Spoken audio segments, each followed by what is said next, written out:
नमस्कार मेरे प्यारे भाई और बहनों। आज हम अपने राष्ट्र का 75वां स्वतंत्रता दिवस मना रहे हैं। इस पावन अवसर पर मैं अपने सभी असम वासियों को हार्दिक बधाई एवं शुभकामनाएं देता हूं। आज का ये ऐतिहासिक दिन राष्ट्र प्रेम की भावना को और अधिक प्रबल करता है। यह दिन वस्तुतः अपने देश और देश के नागरिकों की सेवा के लिए एक बार फिर से वचनबद्ध होने की प्रेरणा देता है। प्रिय मित्रों, आज पूरा देश आज़ादी का अमृत महोत्सव मना रहा है। आज़ादी के इस अमृत महोत्सव के पावन अवसर पर मैं स्वतंत्रता संग्राम के उन वीर सपूतों को कोटि कोटि नमन करता हूं, जिन्होंने निस्वार्थ भाव से देश की आज़ादी के लिए संघर्ष किया, अनेक यातनाएं सहीं और हमें स्वतंत्रता दिलाने के लिए अपना सर्वोच्च बलिदान भी दिया। मित्रों, 15 अगस्त 1947 को हम स्वतंत्र राष्ट्र बने थे। ये हमारे पूर्वजों और हमारे स्वतंत्रता सेनानियों के लिए सर्वोच्च बलिदान का परिणाम था। उन वीर सपूतों के त्याग और बलिदान की बदौलत ही आज हम एक प्रभुता संपन्न समाजवादी पंथनिरपेक्ष स्वतंत्र भारत में शान से रह रहे हैं।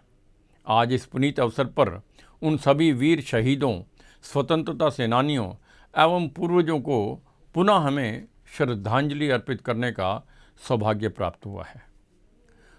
राष्ट्रपिता महात्मा गांधी स्वतंत्रता संग्राम के प्रकाश पुंज थे। उन्होंने अहिंसा और सत्याग्रह के सहारे आज़ादी की लड़ाई लड़ी थी। इस अवसर पर मैं उन्हें श्रद्धा सुमन अर्पित करता हूँ।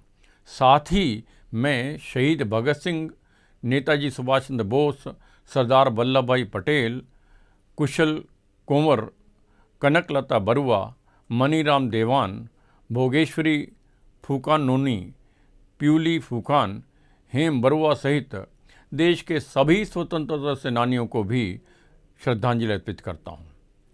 देश इनका हमेशा ऋणी रहेगा। मित्रों, 1947 से लेकर आज तक हमने अनेक उतार चढ़ाव देखे हैं। इस लंबी अवधि के दौरान देश ने कई मोर्चों पर सराहनीय प्रगति भी की है, परंतु हमें और भी आगे जाना है। विकास की गति को और तेज़ करना है।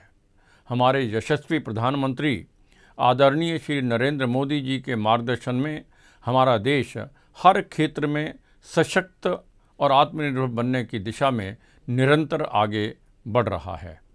आज हमें एक महान राष्ट्र के नागरिक होने का गर्व है।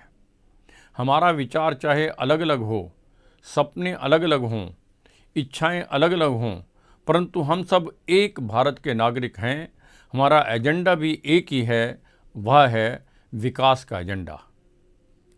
एकता, प्रेम, बंधुत्व, सेवा और उपकार भारत की सांस्कृतिक पहचान है। आइए इस शुभ अवसर पर हम अपने छोटे मोटे मतभेदों को भुलाकर समाज व देश की शांति व तरक्की के लिए पुनः संकल्प लें। हमने अपने अधिकारों और कर्तव्यों के बीच हमेशा संतुलन बनाए रखना चाहिए। गांव, गरीब व किसानों के प्रति हमेशा सेवा भाव रखें ताकि देश का हर व्यक्ति खुशहाल रहे। प्रिय असमवासियों, देश इस समय कोरोना की असाधारण स्थिति से गुजर रहा है। हमारा असम भी इससे अछूता नहीं है। कोरोना महामारी के खिलाफ अगली पंक्ति में रहकर लड़ाई लड़ने वाले हमारे कोविड योद्धाओं को आज हम हृदय से धन्यवाद देते हैं। वे लोगों को कोरोना वायरस से बचाने के लिए दिन रात काम कर रहे हैं। अतः इस अवसर पर मैं राज्य के प्रत्येक नागरिक से अपील करता हूं कि वह डॉक्टरों, नर्सों, पैरामेडिकल कर्मचारियों, सफाई कर्मियों तथा पुलिस कर्मियों का आभार व्यक्त करें। साथ ही आज मीडिया कर्मियों के प्रति भी हम कृतज्ञता व्यक्त करते हैं, जो प्रतिकूल परिस्थितियों में भी अपनी जान जोखिम में डालकर 24 घंटे हमारे लिए समाचार पहुंचाने का काम करते हैं।